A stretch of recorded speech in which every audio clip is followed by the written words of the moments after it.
What's up, people? The other day I had a thought. What does a spider see? So I did what any normal person would do. I put myself in the shoes of a spider. I did spider things. All with the goal to make a spider lens for my camera. See, if you live under a rock, spiders have 8 eyes. But if you actually lived under a rock, then you probably already knew that. Hey neighbor, what am I doing? You wouldn't get it.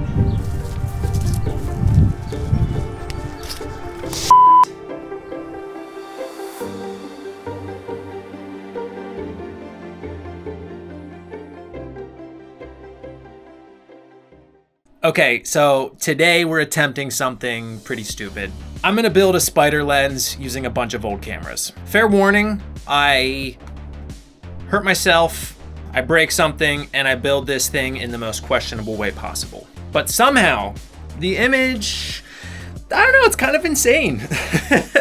And I wouldn't have been able to do this without a bunch of very specific vintage cameras that I spent a long time sourcing. Let's check them out. Now these are 110 cameras, and I have relentlessly hunted for them at thrift stores until I had enough for 8 lenses. But you might say, Tom, there's only 6 cameras. Yeah, several of these were equipped with 2 lenses back in the day, a standard and a telephoto, so I should have more than enough. So I bought these cameras because the lenses are very small. I'm hoping we can fit them on a lens design that supports all 8 lenses. I want to position them kind of like how a spider's eyes are. I think I'll put a grouping of 4 in the center and 4 scattered around the sides. Like, it would be cool to have telephoto lenses in the center and maybe wide ones on the side. I want to angle them a little bit too so that the images are imperfect and kind of organic, if you know what I mean.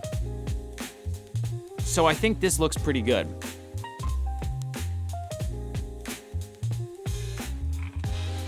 We'll just have to tear one apart and see if it works properly with my camera.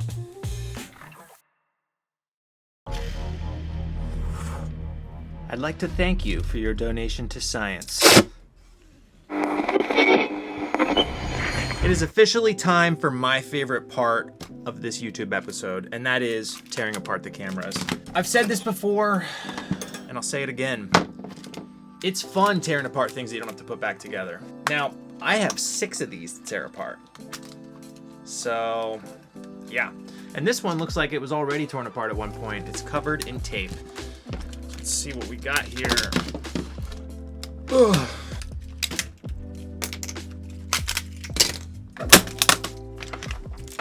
All right, we're making headway. I think this has 2 camera lenses. So let's see how that works.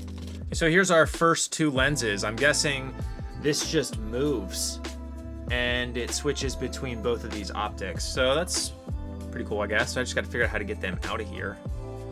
So let's clean this mess up and then look a little bit closer at this.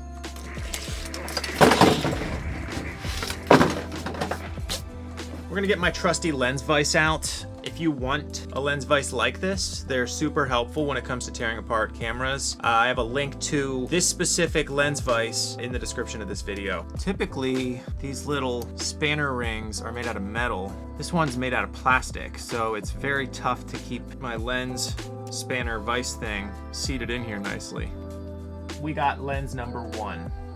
All right, so lens number 2 doesn't seem like it's gonna come as easily. We need the big dogs. Oh yeah, that's easy.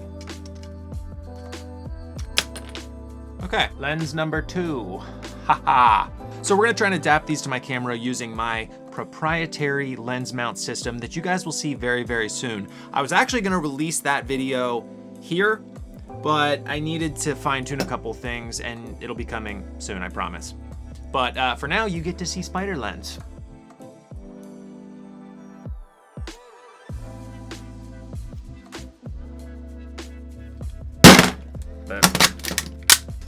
I'm sure I'm gonna have somebody in the comment section that throws like a big old fit about, you know, how I'm destroying these precious little cameras, and these cameras could be saved if somebody would love shooting with them. So if you're that person, go ahead and leave the comment. I'd love to chat with you.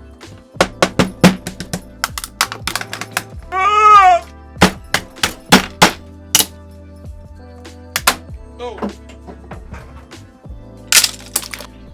right, so here's my 8 lenses, and I have quite the challenge in front of me because obviously all of them have different thicknesses. Some of them are made out of metal. Some of them are plastic. You know, there's a lot of variation here. Hoping that we can make something good here. This is gonna be very cursed, but maybe that's how spiders look. You don't know. If anything, I know because I did the experiment. You, on the other hand, I don't know. So let's find out. We're going to draw this out, drop it into Fusion 360, and see if we can't map something out that looks half decent. I don't know. This little project has proven to be a bit more difficult than I originally thought. First, I tried printing basically a lens cap with all 8 lenses. I tried angling them slightly to sort of catch different perspectives from each eye.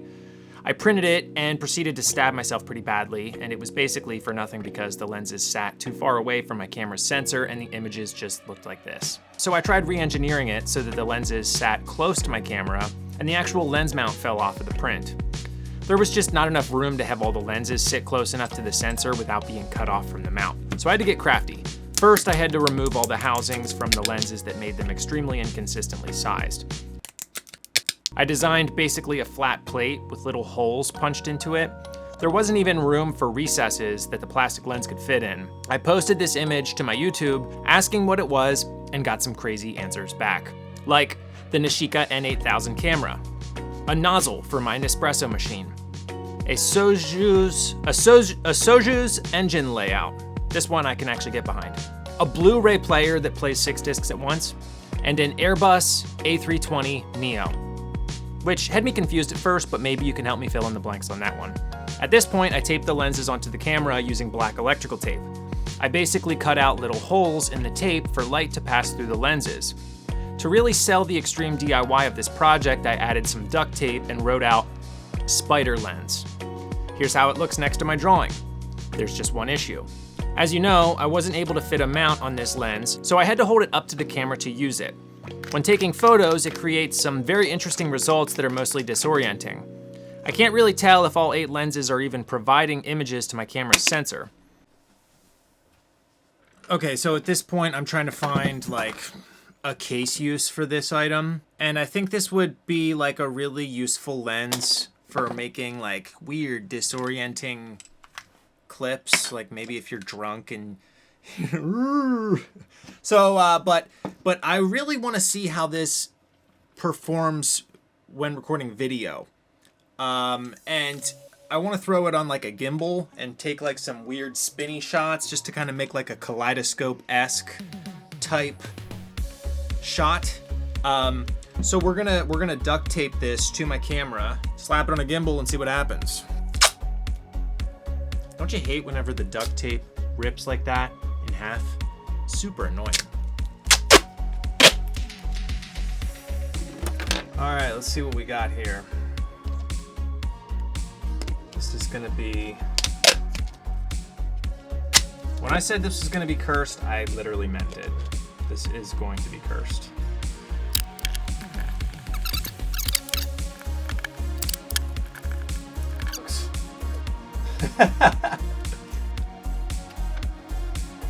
I mean, it works. It's missing one thing.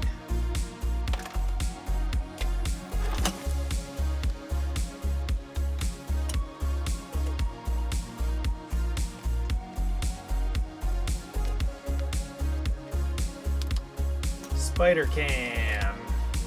Okay, so I threw the camera on a gimbal and proceeded to take a few of the worst videos ever created. I couldn't really see the footage because it was so bright out. So I took the camera off the gimbal and proceeded to stumble around my yard like a drunken spider. I spent 3 days on that web, 3 days, and she said that it wasn't even thick enough. I legitimately felt like I was getting motion sick, so maybe that's a valid use for this lens. Did it make me feel like a spider? Unfortunately, no. But if you enjoyed it, make sure you hit that subscribe button and check out some of my other videos here. Also, make sure you check out my free Discord channel linked in the description below, along with links to all my camera and 3D printing equipment. Peace.